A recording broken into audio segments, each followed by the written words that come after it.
Hello, good morning, everyone. You're in the office with Joseph Skoda. You have a good friend of mine. His name is Dr. David Lohman. And we often talk about leadership and success and different things that keep our minds going. Now, me and him have both reached different levels of success and what we do in different organizations and different companies. And he shares with me a lot about the cream of the crop, the top dog. He mentioned, if you're a milkman and you fill up, regardless of what shape of bottle you put the milk in, always the cream, the tasty part, rises to the top. Now, why is that? We go, you can be in a swimming pool, and like the top is always there, and it's always just a little better than what's on the bottom. Now, that's like true life with people, also. We can put I don't know, let's just say 100 people, male, female, different cultural backgrounds, different races, all these other things. And you put 100 people in a big pool or big yard or something, and you're going to find out quickly where the cream of the crop is. You're going to find out in a fairly short amount of time who's going to be more successful in a different area, and someone will always feel short or fall short. Now, how often have you fallen short? I have over and over again. And I cannot be the cream of the crop in everything I do. Of course not. No one can. I don't think anyone can. And never say never, as they always say. But more often than not, depending on the criteria, of course, and not necessarily me and your educational, it's more of your perseverance. It's more of your determination. It's more of your general concept of what and who's around you and how you're going to adjust and modify your own thought process and move ahead. Now, we have a lot of smart people out there. We have a lot of people in education, college degrees, so forth and so on, who are barely getting by. Now, don't get me wrong, some of those degrees that we have in the United States or somewhere else are mediocre, and a lot of people just barely got by through school as it was. But when you think about that and the educational level, you would think the person with the PhD or master's degree would always be on top.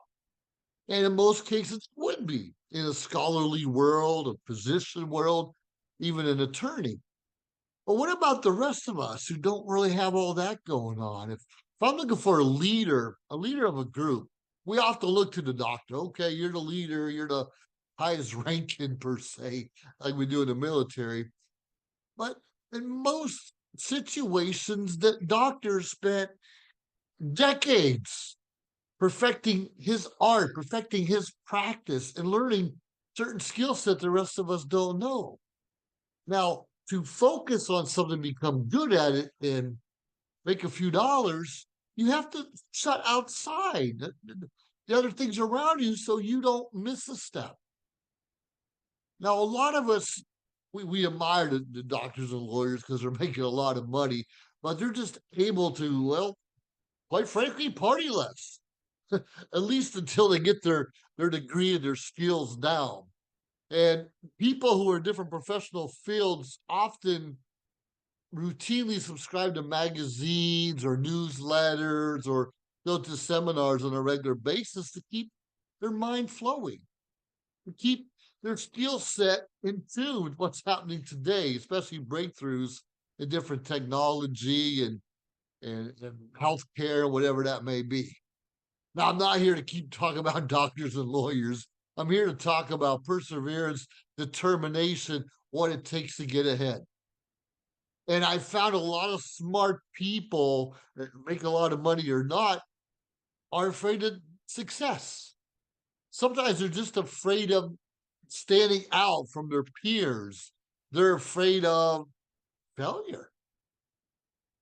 I mean, we've all failed or fallen down. And I know some people, I grew up with a couple um, females, well, a couple guys too, who are straight A students. Straight A's. And if they ever got a B, I know one girl, she would probably get a beating from her dad. And that's really sad. That was my family, boy.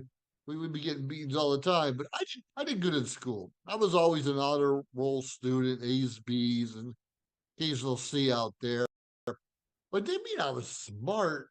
I just I can't say I knew how to take a test, but I understood general concepts. I have a mind for remembering things and formulas and how to get things done. And that was some of my skill set. I can't always carry that into my later life because it's different skills I had to learn. And a lot of my leadership and self-confidence and communication skills came from Toastmasters. Talk about them a lot. I still believe it's the greatest organization, bar none, that anyone from around the world can join to develop those skills. Now, as we develop self-confidence, and even in Toastmasters, not everyone wants to stand out. Of course not. Because when you stand out, there's responsibility and expectations for many people around you. And I can understand that. But even those same 100 people, the different backgrounds, if you have the goods, you're still going to stand out. So don't try to dumb yourself down. And like to say, always dress for success. And you see, I like to wear a hat and say, yeah, I'm always looking successful. It makes me feel good. I don't mind standing out, but boy, when you stand out, you're kind of in a fishbowl. People are looking for you. Well, they're looking for words of wisdom if you're lucky, but more often than not, they're looking for you to make a mistake, to do something wrong, to have a lack of integrity when it's most important. So it's really important. There's the word important again, is to get out there. If you want to be the leader, make sure you're doing everything right. Don't step on someone's toes or break their back or lie, cheat, and steal to get ahead. Do it the right way. And I know in the world we live in, the society we live in, especially politics, they always seem to be backstabbing one another. They always seem to be lying or pointing the finger, or worse yet, just not taking responsibility. You want to stand out? Take responsibility when you made a mistake.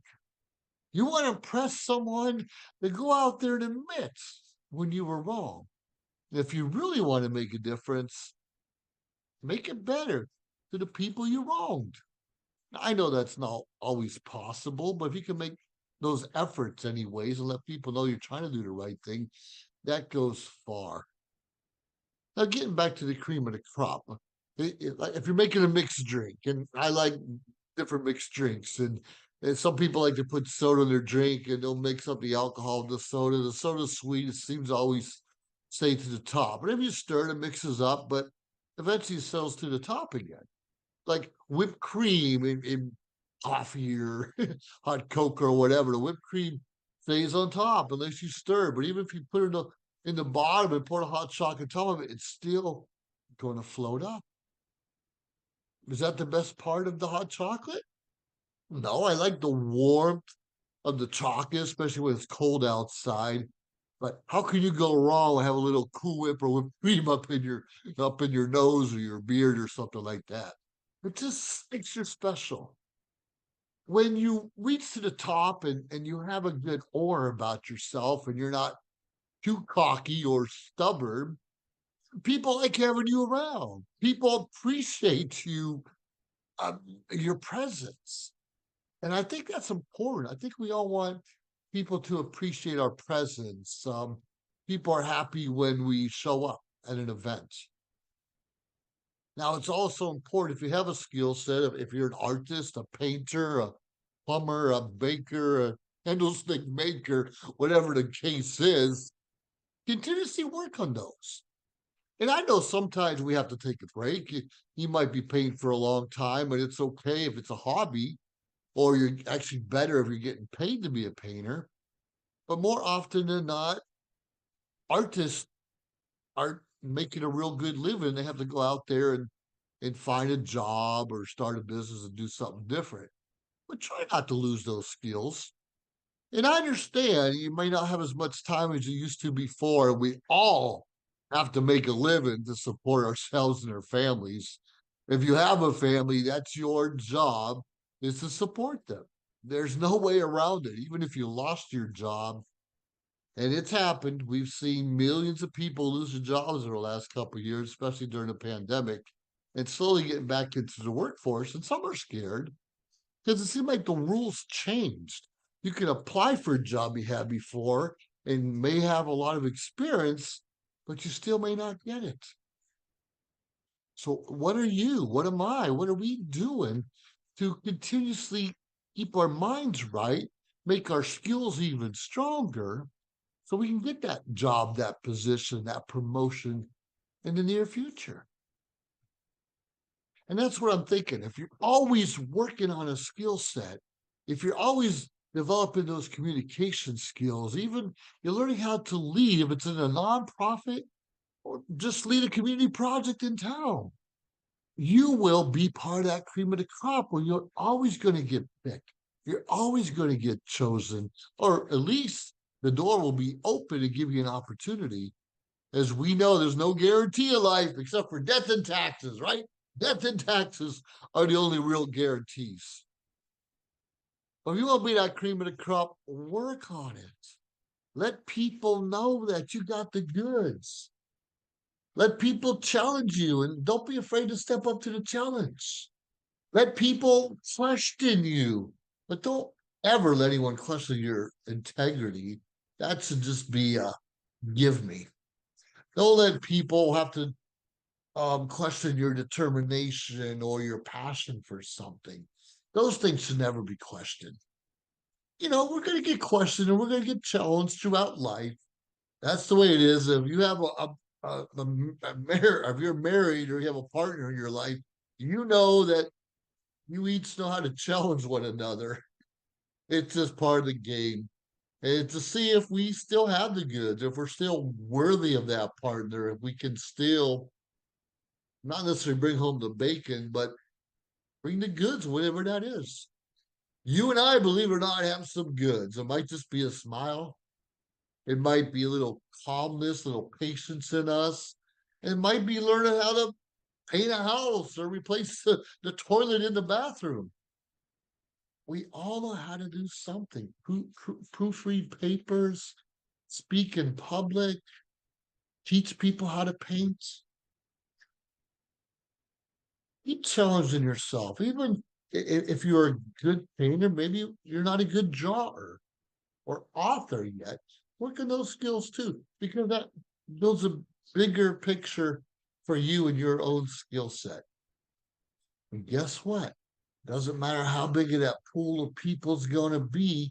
If you have that little something, something that someone's looking for, you're going to rise to the top. Sometimes our resumes can speak for us, but more often than not, it's our heart, it's our brain, it's our intelligence. And like I said before, our integrity of doing a good job for whoever hires us, whether it be full time, part time, temporary, seasonal, that doesn't matter. So you want to be that cream and also just the part, or at least don't look sloppy. I like to wear button-down shirts and hats and different things. And sometimes I have a lot of t-shirts. I don't wear them very often unless I'm doing yard work or going to the gym. But I have them. A time and place for everything. But I prefer a different look on me. And sometimes I'll wear a little jacket to look a little more professional. It just depends. But you don't have to wear a jacket or a hat to be professional.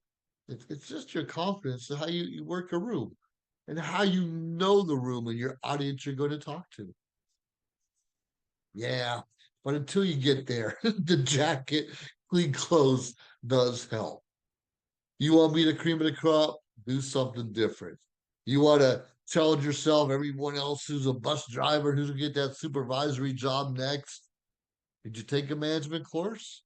Did you take a certificate in human relations? Did you learn how to maintain that bus? There's a lot of ways we can stand out. Now, we know sometimes there's favoritism out there and we're going to get passed over again. But the more we develop that communication, that leadership, that management, that maintenance of that bus, we will be looked at somewhere down the line. And it may not be the company you're working for now, but somewhere else. with a different opportunity, a new challenge, can give you what you're really looking for. And sometimes we just don't know it. Anyways, that's it. You want to be cream of the crop? Sometimes you don't know it. You don't want to stand out, but you still want to be recognized or at least acknowledged from time to time.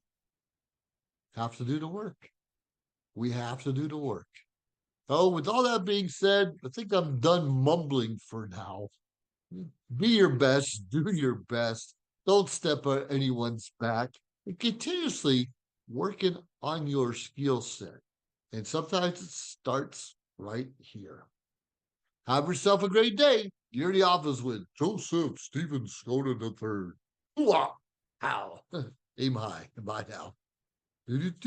Charge. If you liked our show, please subscribe to our YouTube channel or find us on any social media platform, Instagram, of course, Facebook. Like, subscribe, share. We appreciate it. Let us know your thoughts and join our team. Anyways, we appreciate you staying tuned week after week, day after day, because we continuously build up our network to bring to you what you're asking for. Have a great day.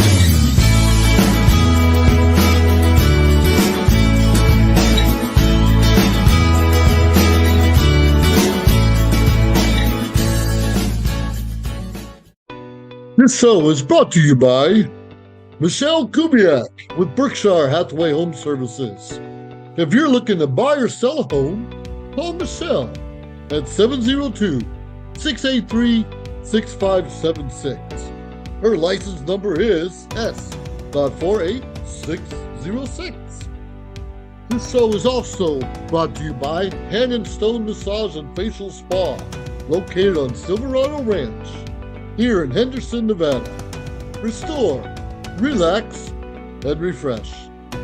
Let's not forget our very own Meryl and Merrick comedy show. This fun, comical TV sitcom duo with Social Media Source Network loves to make you laugh. Mahel Empire Productions. It's a filmmaker based in Las Vegas, Nevada. Founded by Michael and Sonny Mahal, and are dedicated to making feature films. Turn your power on with Broken Bulb Productions. Owned by Russell Rapp, an independent filmmaker based out of New Jersey. This show is brought to you by, let's not forget, our very own GI Connections. It's a non-profit organization that connects veterans with resources. We're also proud to recognize Colorlific Arts with Sonia Scott. Painting is the expression of emotion and feeling deep within one's heart. Let's not forget Matoma Environmental Technologies.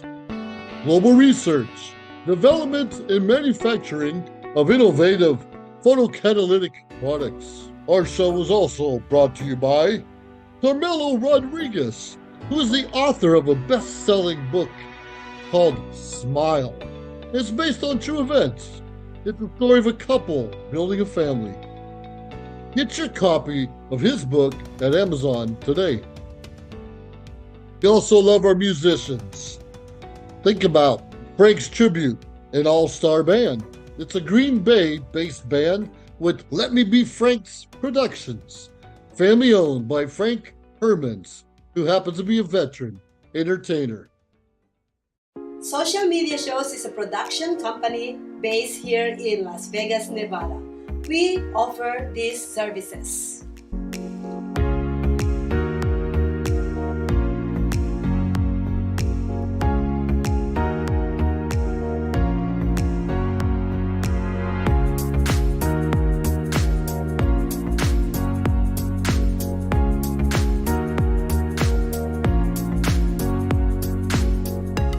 We've been streaming shows live in real time for over 4 years on major social media platforms and also on our website socialmediashows.com. And we are now on Roku TV. We welcome you to have your own show on our TV network.